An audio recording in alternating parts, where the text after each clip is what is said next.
Hey guys, welcome back to another installation of Judging Books by Their Covers. Before we get started, I wanted to say if you have subscribed to my channel, thank you so much. I appreciate every single one of you and thank you for watching my content. If you haven't subscribed, please do. It costs you nothing and you'll get notified when I upload new videos. Tuesdays and Fridays are my typical days, but if I upload new videos on different days, you'll get notified. If you end up enjoying this video, please like, comment, and share it. I want to hear from you guys, so please comment below and share this video with anyone that you think might also like it. As always, we have 5 books that I've never seen the covers, never heard the titles, and I'll be reacting to for the very first time and then placing into a blind rank. From 1 at the top being my most favorite, I'm probably picking this up and taking it home right away, even without reading the back, to 5 being I probably need to read the back and I'm not as likely to pick this up, but maybe one day, who knows. That being said, let's go ahead and dig in. This cover makes me think of that other book that I know was in one of our ranks before, The Nightingale. This cover really reminds me of that. So the first book we're looking at today is called Strangers in Time, and the author is David Baldacci. I think double C's is usually a ch sound, so I hope I'm pronouncing that correctly. The author's name is at the very top of the cover, and underneath that it says #1 New York Times bestselling author. And then, yeah, that's really all that's on the cover other than, you know, Strangers in Time, a novel. You know, nothing else, no review quotes, no taglines.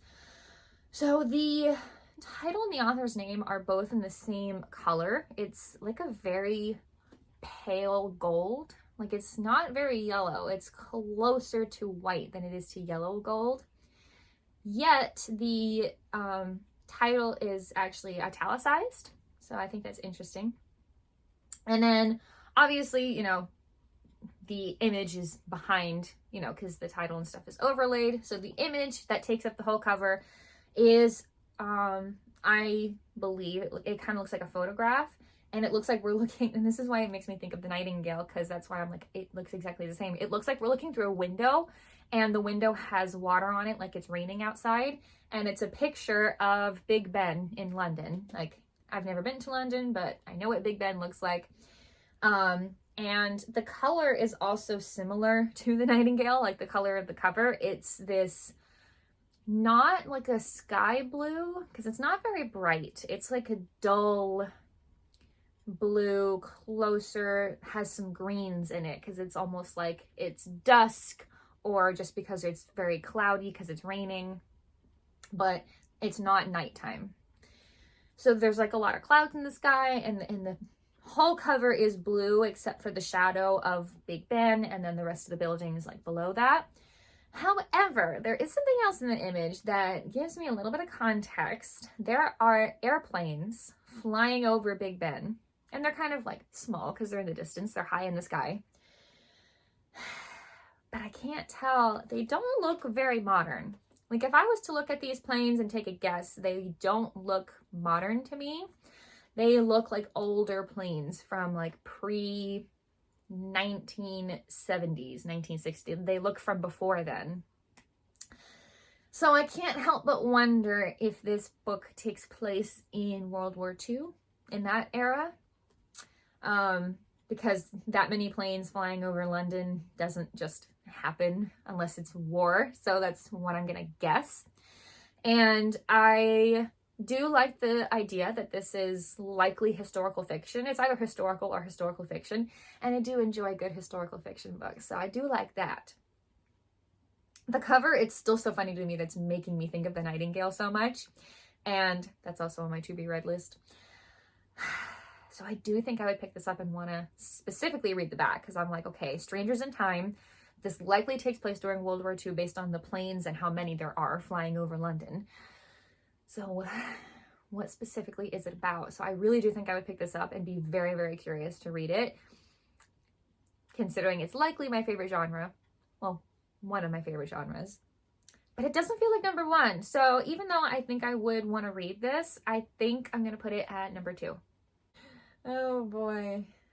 So I actually know this book because I have not only read this book, I've made a video about it on my other series in my channel. So I actually know this book, so it's a little bit unfair. but I'll try to be as unbiased as possible. So the next book we're looking at today is called The Christmas Tree Farm by Laurie Gilmore.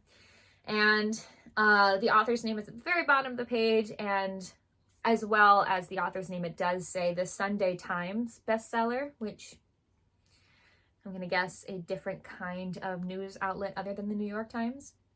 Also underneath the title, there is a tagline. It says, "The magic starts here," with an ellipses, ... And then that's it. That's all the words on the cover. It's so hard because I've read this book, so I know exactly what it's about. And I do like the book a lot. So, the title is at the top of the page, but it's kind of put into the design of the image of the cover, because the image of the cover is like a wooden house, like on a Christmas tree farm. And so the title is on a wooden plank, like it's on the sign, like it's like that's the name of the Christmas tree farm, if that makes sense. And it has snow kind of just sitting on top of the sign because there's snow falling everywhere. You're at a Christmas tree farm, it makes sense. And the house that we're looking at is a tiny, cute little cabin that is very clearly surrounded by Christmas trees, pine trees, evergreens, whatever they're called. I don't know that stuff. I'm from Florida. And the house is totally decked out in Christmas. There's green garland everywhere and red bows and a wreath on the door, and the door is red, which is it's funny for the rest of the year. It's just so funny how it fits in with the Christmas theme here. There is like a little deck chair and table like sitting outside with some like hot cocoa sitting on the table. And there's a cute little white dog sitting on the steps up into the house. So the title and the cover are super, super cute. I love this kind of stuff. Totally based on the cover, I'm going to try to my best to leave out what I know about the book of what I read. The cover literally doesn't give you anything other than the Christmas tree farm, and then there's magic starting here. So this book could really be about anything. Like, it could be a romance, but it also could have nothing to do with romance. It could have something to do with Christmas trees and what magic they create for the holidays, whether it's literal magic or what we call magic when it's like a miracle. And it could just be a really wholesome Christmas story. So, because that's really all you get from the context of the cover, there's no other indicator that there's other storylines or that this could be a drama or anything else. So it doesn't really give you the type of genre this could be. So I do love it so much, and it's so hard. Oh, this is so annoying because I picked up this book when I originally read it because I loved the title and the cover so much. Does it feel biased to put it at number 1 because I loved it so much, and now because I want to read it again? Oh, this feels so unfair. I don't know what to do. This is so hard since I've already read this book. I've actually read the whole series. Go check out that video if you haven't watched it yet. You know what? It's my own video. I don't care if it's biased. I'm putting this at number 1 because even when I didn't read it yet, I had picked up this book and absolutely fell in love with the cover because it's so wholesome. I love Christmas. It's so cozy. And there's a cute little white dog sitting on the step, and I'm a dog person, so I love it so much. So this goes at number 1. I absolutely love the title of this next one. The next book we're looking at today is called He Knows When You're Awake. Total reference to the Christmas song. Which Christmas song is that? Oh, why am I blanking on my Christmas song that is? I know so many Christmas songs. Santa Claus is Coming to Town. That's the song it's from. The author is Alta Hensley. I hope I'm pronouncing that correctly. USA Today bestselling author, and that's at the very bottom of the cover. So I do love the title, and there is a tagline right above the author's name that says "Stalking in a Winter Wonderland" instead of "Walking in a Winter Wonderland." It's so funny. I adore the title. The title's at the very, very top of the cover, and then the author's name and the tagline is all at the bottom. And the rest of the cover, the image, it's a completely red cover. It's it's not dark red, it's closer to like a red light red. It's, you know, it's not maroon, it's regular red. And there are snowflakes, not like they're falling, but just placed on the cover, like in the corners and like there. Like, it doesn't look like snowflakes are falling. It's just like placed and make it clear this is in winter.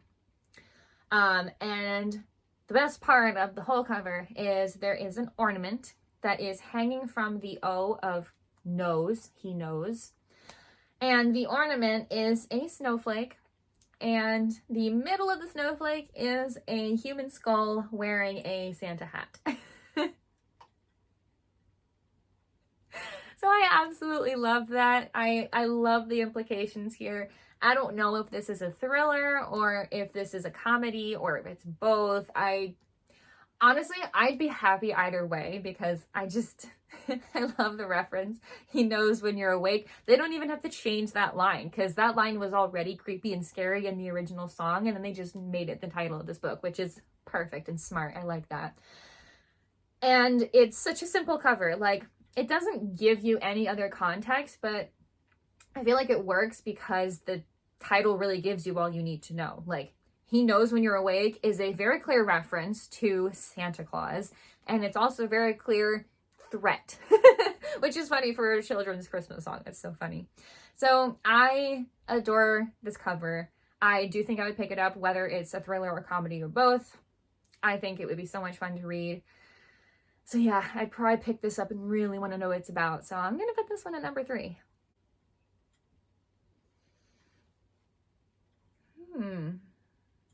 Okay.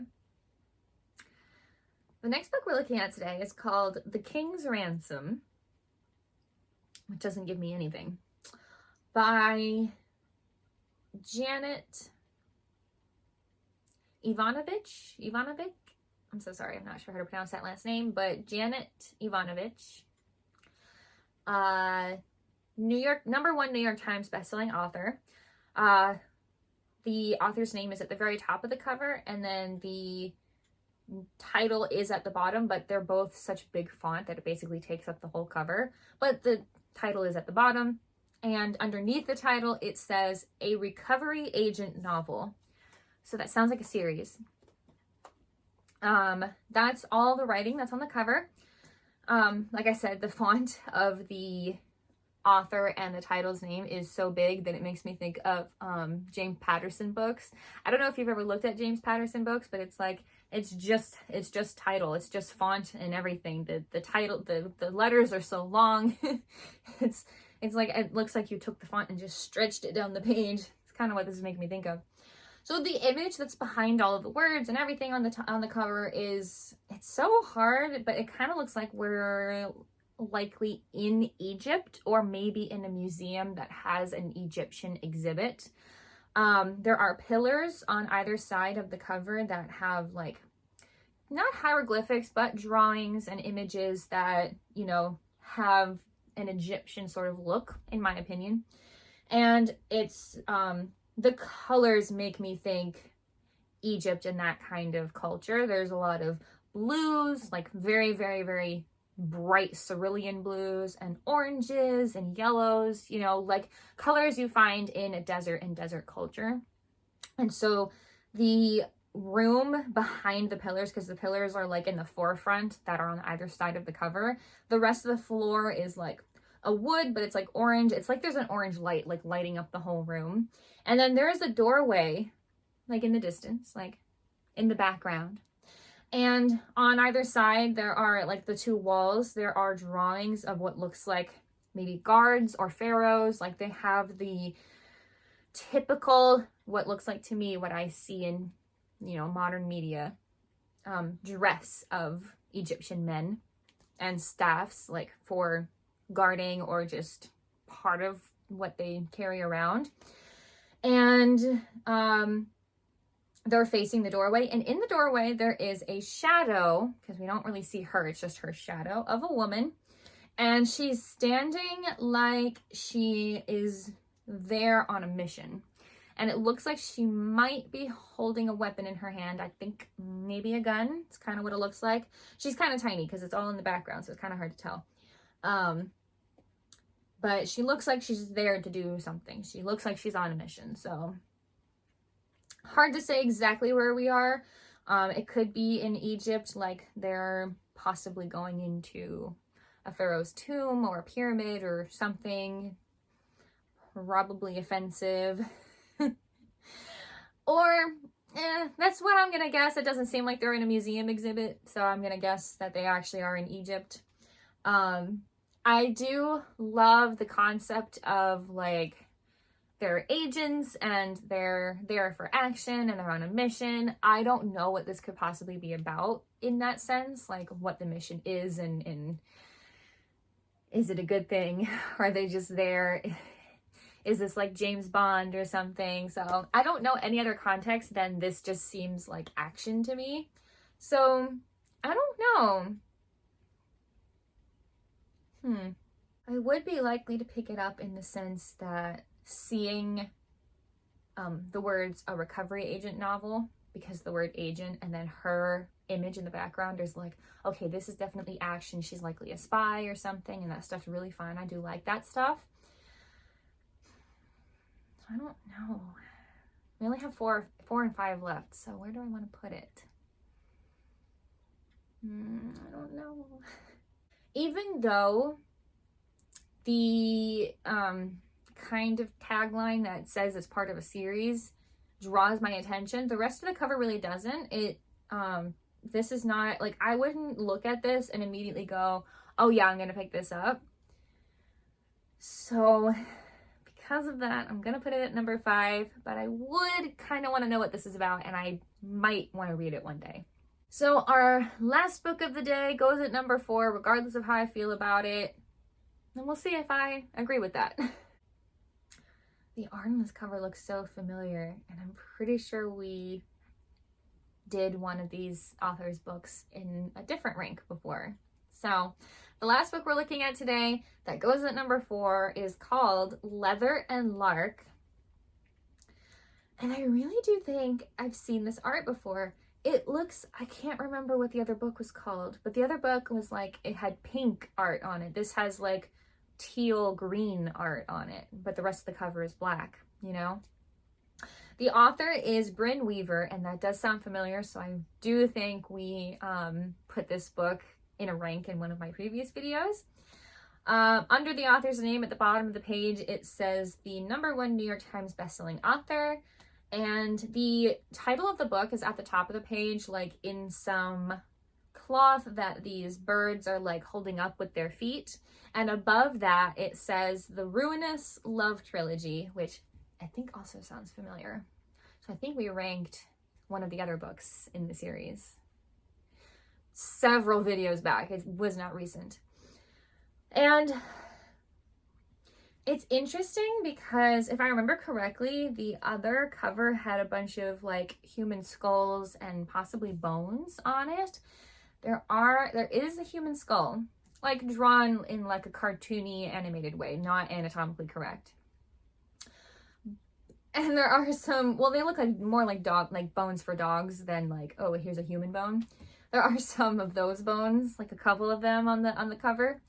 And there's like how do I explain this? There's a bunch of little like pictures all over the cover. The bottom, it looks like a skyline, and like the images, and there's 2 people, looks like a couple based on the way they're embracing each other, are like standing on top of the buildings, and everything else is just kind of like hovering around. The 2 people standing on the buildings, it's one person holding another person, and the person that's being held has their legs like kicked up behind them. So it's definitely a romantic embrace. Kind of seems like they're kissing, but we're just looking at basically some silhouettes of them, so we can't see their faces, so there's no way to know for sure, but it does look like they're kissing. And the other just little like images that are just floating around the cover, there's a guitar. I think it's an electric guitar. Yeah, it's definitely an electric guitar. There's a microphone, a couple of music notes, a jacket, possibly a leather jacket. They're all the same color. It's all that teal green, so it's hard to tell. A pocket knife, and yeah, that's pretty much it. That's really all there is on the cover. So don't know what this is about other than it's a romance and definitely a little bit edgy, but not like seriously edgy. It's like playfully edgy because, like I said, the human skull is not anatomically correct.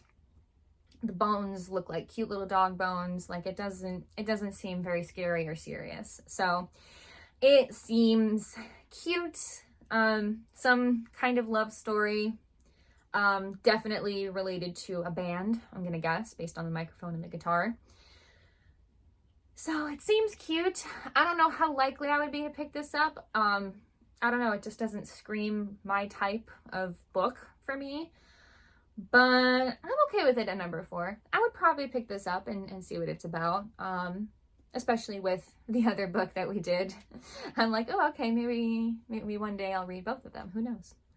So I'm okay with that one at number 4. That is all for this week's video. Let me know in the comments what you guys think. I'm pretty okay with this week's rank. I might have wanted to switch 4 and 5, but I'm not unhappy with the way the rest of the rank turned out. So let me know what you guys think of this week's rank. Maybe you guys have different opinions or notice something else that I didn't notice. But that is all for this week's video. Thank you guys so much for watching, and I will see you all in the next video.